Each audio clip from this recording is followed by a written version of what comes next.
Target చేయడం లేదు. దాని ద్వారా రావణ్ మీద యూపీఏ చట్టం ద్వారా మీరేమనుకుంటున్నారు? కేవలం చంద్రబాబు నాయుడు రావణ్ మీదనే టార్గెట్ చేయడం కాదు, ఈ యూఏపీఏ చట్టం పెట్టడం ద్వారా ప్రతి సోషల్ మీడియాకు సంబంధించి, ప్రతి విమర్శకుడికి సంబంధించి, అదేవిధంగా రాబోయేటువంటి రోజుల్లో ప్రతిపక్షంలో వైఎస్ఆర్ కాంగ్రెస్ పార్టీకి సంబంధించినటువంటి కార్యకర్తలను భయపెట్టాలనేటువంటి దుర్మార్గమైనటువంటి ఆలోచన ఇంతకుముందు 111 పెట్టారు.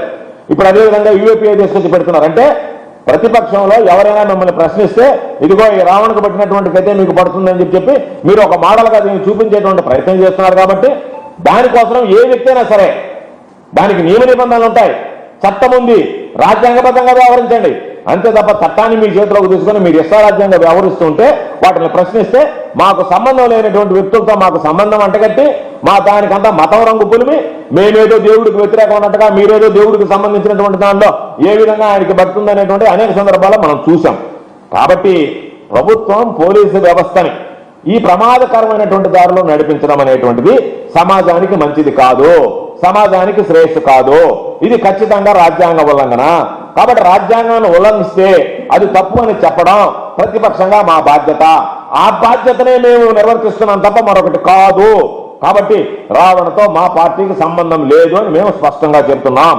కానీ యూఏపీఏ లాంటి ఉగ్రవాద చట్టాలని రాజకీయంగా మీరు అణిచివేతకు వాడుకోవడం అన్యాయం అనేటువంటి విషయాన్ని మాత్రమే మేము చెప్తాం. ఇది దేశమంతా కూడా ఇదే చెప్పేటువంటి పరిస్థితి ఉంది. కాబట్టి ఎప్పుడైతే మీరు యూఏపీఏ తీసుకొచ్చారో దాని మీద చర్చ మొదలైందో, ఉగ్రవాద చట్టాలు ఇదేంటి అని చెప్పి దేశవ్యాప్తంగా ప్రజలు మిమ్మల్ని చీకొట్టడం మొదలుపెట్టారో వెంటనే మీరు దీన్ని తీసుకొచ్చి మరో డైవర్షన్ మొదలుపెట్టాడు చంద్రబాబు. దాన్ని తీసుకొచ్చి మతం చుట్టూ తిప్పడం మొదలుపెట్టాడు. దానికి సడన్ గా పచ్చ చొక్కాలన్నీ వచ్చేసాయి తెర మీదకి.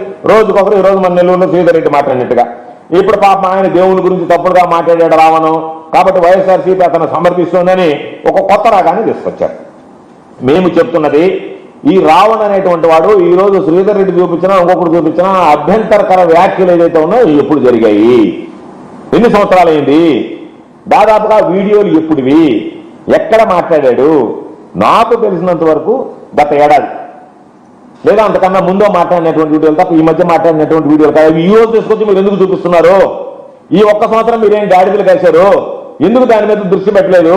ఎందుకు మీరు చర్యలు తీసుకోలేదు? ఈ రోజు మీకు యూఏపీఏ యాక్ట్ ఎందుకు వచ్చింది?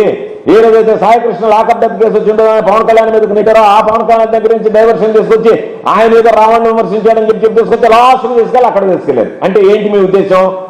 ఏదో ఒక విధంగా మీరు అనుకున్నప్పుడు టెర్రరైజ్ చేయాలనేటువంటి ఆలోచనతో మేము ఏ చట్టాలైనా నమోదు చేస్తామనేటువంటి దాని మీద మీరు వ్యవహరించారు. కాబట్టి ఇది సరైనటువంటి విధానం కాదు అని చెప్పడానికి మేము చెప్పాం. కాబట్టి అసలు ఈ రావణ్ ఎవరు మనిషి, ఎవరికి సంబంధించినటువంటి వాడు?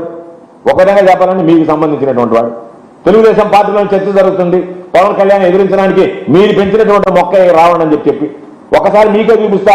ఈ రావణ్ ఆ రోజు నిజంగా వైఎస్ఆర్ కాంగ్రెస్ పార్టీకి సంబంధించినటువంటి వ్యక్తి అయితే మా మీద ఎన్ని రకాలైనటువంటి విమర్శలు చేశాడు జగన్మోహన్ రెడ్డి గారి మీద, వైఎస్ఆర్ కాంగ్రెస్ పార్టీ ప్రభుత్వం మీద. ఒకసారి మీరే చూడండి. ఇంత ప్రేమ జగన్ అన్నా నీకు ప్రజలంతే అని చెప్పి మా మీద ఒక విమర్శ పెట్టాడు. మరొకటి ఉద్యోగులకు జగన్ అన్న రాడ్లు అని చెప్పి పెట్టాడు. వైఎస్ఆర్సీపీకి అల్జీమర్స్ అని చెప్పి పెట్టాడు. అంటే ఈయన మా మనిషి మీరు చెప్పేదాని ప్రకారం. ఎన్టీఆర్ హెల్త్ యూనివర్సిటీ పేరు మార్పు వెనక మాస్టర్ ప్లాన్ అని చెప్పి ఒకటి పెట్టాడు. ఆ తర్వాత పవన్ కళ్యాణ్ పెళ్లితో నీకొచ్చిన నొప్పేంటి జగన్ అన్న అని చెప్పి పవన్ కళ్యాణ్ సమర్థిస్తా జగన్మోహన్ రెడ్డి గారిని విమర్శిస్తా ఒక ట్వీట్ పెట్టాడు.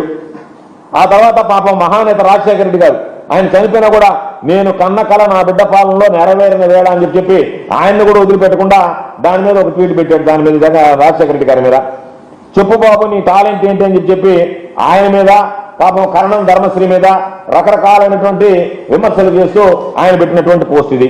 చంద్రబాబు ఆయన బాలకృష్ణ సింహం అని చెప్పి చెప్తూ బాలకృష్ణ మీద పెట్టినటువంటి పోస్ట్ ఇది. బాలకృష్ణ పొగుడుతూ బాలకృష్ణ సింహం అని చెప్పి పెట్టినటువంటి పోస్టు. మోడీ గారితో టెలికాన్ఫరెన్స్ అంటే ఎందుకు అనుకున్నాను, ఎందుకు అని చెప్పి జగన్మోహన్ రెడ్డి గారిని విమర్శిస్తూ ఆయన పెట్టినటువంటి మరొక పోస్టు. జగనన్న గోరుముద్దలో 65% మెతుకులు కేంద్రానికి అంటగా అని చెప్పి దాని గురించి జగనన్న గోరుముద్దల మీద కూడా ఆయన పెట్టినటువంటి ఒక వ్యంగ్యమైనటువంటి పోస్టు వైఎస్ఆర్ కాంగ్రెస్ పార్టీకి వ్యతిరేకంగా. అదేవిధంగా ఈరోజు పాపం ఇంకొకటి పెట్టాడు లోకేష్ గురించి లైన్ అది ఇది పెట్టి ఆయన బట్ నాట్ జురాసిక్ పార్క్ అని చెప్పి ఆయన ఇచ్చినటువంటి లోకేష్ని పొగడతా పెట్టినటువంటి ఈ పోస్టు. ఆయన మళ్ళా ఇంకొకటి పెట్టాడు లోకేష్ని లైవ్ పెట్టినోడు పప్పు అయితే రికార్డెడ్ పెట్టినోడు ఎవరు అని చెప్పి జగన్మోహన్ రెడ్డి గారి కన్నా లోకేష్ సమర్థుడు అని చెప్పి ఆయన పెట్టినటువంటి పోస్ట్ ఇది. ఆ తర్వాత ఇంకా ఇది ఈ విషయంలో ఈయన పవన్ కళ్యాణ్కి కౌంటర్ ఇస్తూ పెట్టినటువంటి పోస్టర్, పవన్ కళ్యాణ్కి సపోర్ట్ గా పెట్టినటువంటి పోస్టర్ అది. అదేవిధంగా ఈ పోస్టర్లు అన్ని కూడా